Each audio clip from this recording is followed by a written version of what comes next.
प्यारे दोस्तों, इस छोटे से वीडियो में आपकी ये छोटा सा वीडियो है तो थोड़ा सा छूट रहा था।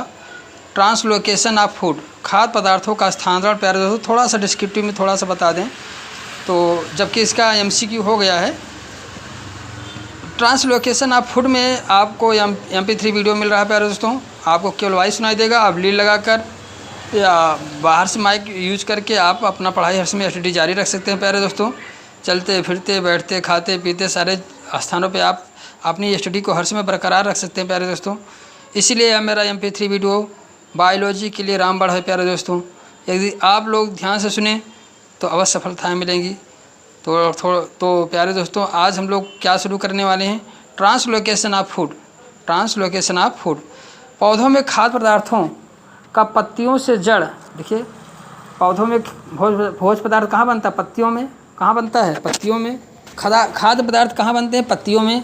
पत्तियों से कहाँ जाता है? जड़ तथा दूसरे भागों तक पहुँचने की क्रिया। जड़ तथा दूसरे भागों तक पहुँचने की क्रिया स्थानांतरण कहलाता है। तो खाद्य पदार्थ का स्थानांतरण जो होता है प्यारे दोस्तों, तो खाद्य पदार्थ कहाँ बनता है? पत्तियों में बनता है। वहाँ से जड़ और पौधों के दूसरे भागों तक पहुँचने की क्रिया, पौधों के दूसरे भागों तक पहुँचने की क्रिया स्थानांतरण कहलाता है। फूड मटेरियल का क्या कहलाता है? स्थानांतरण, ट्रांसलोकेशन कहलाता है। प्यारे दोस्तों, फूड मटेरियल का क्या? ट्रांसलोकेशन कहलाता है।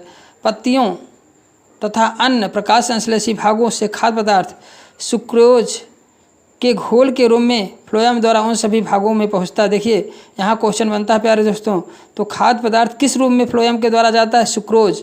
ध्यान दीजिए, ट्रांसपोर्ट जब किया जाता है खाद्य पदार्थ का किस रूप में होता है? वह सुक्रोज के घोल के रूप में होता है। ध्यान दीजिए, यहाँ क्वेश्चन बनता है तो किस रूप में होता है? सुक्रोज घोल के रूप में फ्लोएम द्वारा उन सभी भागों सिंक मतलब जहाँ ज़रूरत पड़ती है। सिंक उस प्लेस को कहते हैं जहाँ पे ज़रूरत होती है।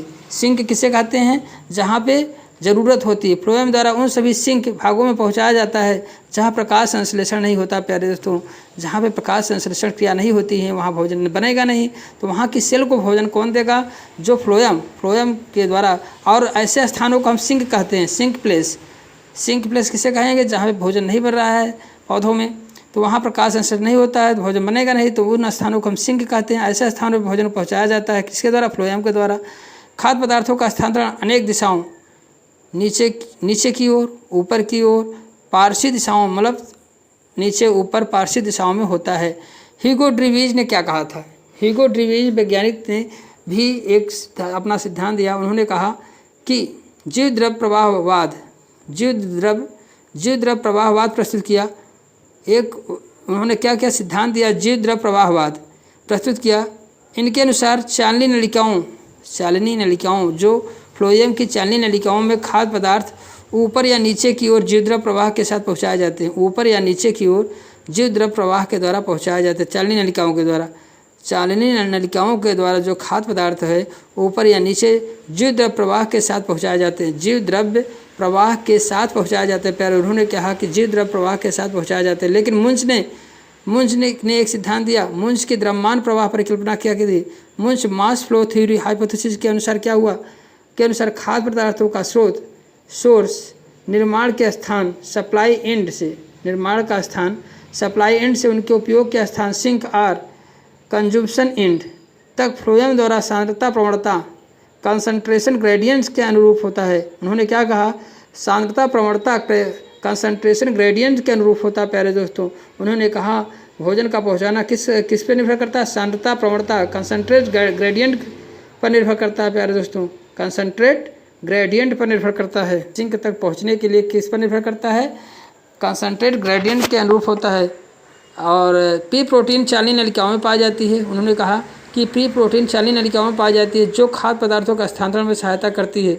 आपसे पूछा जाए कौन सी प्रोटीन है जो चालनी नलिका में पाई जाती है? पी प्रोटीन जो है चालनी नलिका में पाई जाती है जो खाद्य पदार्थों का स्थानांतरण में क्या करती है? सहायता करती है। प्यारे दोस्तों, यही छोटा सा पार्ट था, इसको हम लोगों ने देखा। तो मुंज की परिकल्पना क्या थी? सांद्रता प्रवणता कंसंट्रेट ग्रेडियंट के अनुरूप था। जो हम लोग परासरण पढ़ते हैं उसकी सांद्रता प्रवणता उसी में आता है, कंसंट्रेट ग्रेडियंट के अनुरूप था। तो उनका जो एक्सपेरिमेंट भी दिया है प्यारे दोस्तों, तो कंसंट्रेट ग्रेडियंट के अनुरूप जो है उन्होंने एक एक्सपेरिमेंट दिखाया है उसके अनुरूप में खाद्य पदार्थों का क्या है स्थानांतरण होता है। तो मुंज की परिकल्पना द्रव्यमान प्रवाह परिकल्पना थी। द्रव्यमान प्रवाह परिकल्पना कंसंट्रेट ग्रेडियंट के अनुरूप होता है। फ्लोएम द्वारा सांद्रता प्रवणता के अनुरूप होता है। तो ये यहीं तक एक शॉर्ट वीडियो था प्यारे दोस्तों। तो thank you for watching video. Bye bye. Like तो कर दें प्यारे दोस्त, और चैनल को सब्सक्राइब नहीं किए तो सब्सक्राइब कर दें। Bye bye. तो मुंच ने क्या कहा, दाब जनित प्रवाह प्रेशर फ्लो, मात्रात्मक प्रवाह परिकल्पना मास फ्लो हाइपोथेसिस। मुंच की परिकल्पना, इस परिकल्पना को मुंच ने 1927 या 30 में प्रतिपादित किया था। थोड़ा सा देख लीजिए मुंच की परिकल्पना प्यारे दोस्तों, आपको समझ में आ जाए। यह एक नली टी के आकार की नली होती है। कैसे? टी के आकार की क्या होती है? टी के आकार की नली होती है, और ए और बी दोनों तंत्रों को जल से भरे बीकर में रखा, और दोनों बीकरों को एक दूसरे नली टी द्वारा जोड़ दिया जाता है। दोनों बीकरों को एक दूसरे नली नीचे से टी के द्वारा जोड़ दिया जाता है। दोनों प्रसरण तंत्रों की झिल्ली केवल जल के लिए पारगम्य है। किसके लिए? जल के लिए पारगम्य है। ए तंत्र में शर्करा का अधिक सांद्रता वाला विलयन भरा जाता है, और बी तंत्र में जल भरा जाता है। ए तंत्र में शर्करा का अधिक विलयन वाला द्रव भरा जाता है, और बी तंत्र में क्या भरा जाता है प्यारे दोस्तों? और बी तंत्र में जल भरा जाता है। बी तंत्र में जो है जल भरा जाता है। तो अब इसमें क्या होता है? ए तंत्र में जो है शर्करा का अधिक सांद्रता का विलयन भरा होता है, बी तंत्र में जल भरा होता है। तो परासरण द्वारा जल क्या होगा? परासरण द्वारा जल ए प्रसरण तंत्र में प्रवेश करके, प्रसरण द्वारा जो जल है ए प्रसरण तंत्र में प्रवेश करके स्फीत दाब उत्पन्न करेगा, जिससे घोल क्या होगा? घोल नली टी के द्वारा बी प्रसरण तंत्र में पहुँचेगा। यदि बी प्रसरण तंत्र से किसी प्रकार शर्करा निरंतर अलग की जाती रहे, अगर बी प्रसरण तंत्र में शर्करा भी पहुँच जाएगी। अगर बी प्रसरण तंत्र से किसी प्रकार शर्करा निरंतर अलग की जाती रहे, शर्करा को अगर निरंतर अलग किया जाता रहे तो अथवा व्यय होती रहे, तब घोल निरंतर ए तंत्र से बी तंत्र की ओर चलता रहेगा। देखिए भैया, जो भोजन है वो सेल के पास जाता है, जैसे बी है श्रिंक प्लेस है श्रिंक। तो वहाँ पे जब भोजन जाएगा प्यारे दोस्तों, तो वहाँ पे जो रिस्पायरेशन क्रिया के द्वारा भोजन के ऑक्सीकरण होकर तोड़कर भोजन एनर्जी प्रोड्यूस करते हैं। तो एनर्जी वहाँ पर तो शर्करा खर्च होती रहती है। अगर शर्करा वहाँ पे खर्च होती जाती रहे तो बी वाले पोर्शन पे, तो क्या होगा? तब घोल निरंतर ए तंत्र से बी तंत्र की ओर चलता रहेगा, और बी प्रसरण तंत्र से जल लगातार बाहर की ओर बीकर में आता रहेगा। यहाँ से टी नली द्वारा ए प्रसरण तंत्र बीकर में आता रहेगा। ये प्रक्रिया चलती है प्यारे। मुंज की यही एक परिकल्पना थी। मुंज की क्या थी? यही एक परिकल्पना थी। ठीक इसी प्रकार प्रसरण की क्रिया पौधों के फ्लोएम के माध्यम से होता है प्यारे। यही उन्होंने बताया कि यह प्रक्रिया जो है पौधों के फ्लोएम से भी होती है। यही प्रसरण क्रिया पौधों के फ्लोएम से होती है प्यारे। जो सिंक प्लेस होता है वहाँ से जब जाता है, तो यही परिकल्पना जो उन्होंने दिया था। ठीक है, तो ये था आपका मुंज की परिकल्पना। आ जाता प्यारे दोस्तों, तो समझने के लिए आपको इसको मैं बता दिया। तो प्यारे दोस्तों, वीडियो को तो लाइक बोल ही दिए हैं, लाइक तो कर दीजिए एक। Okay, thank you for watching video. Bye bye.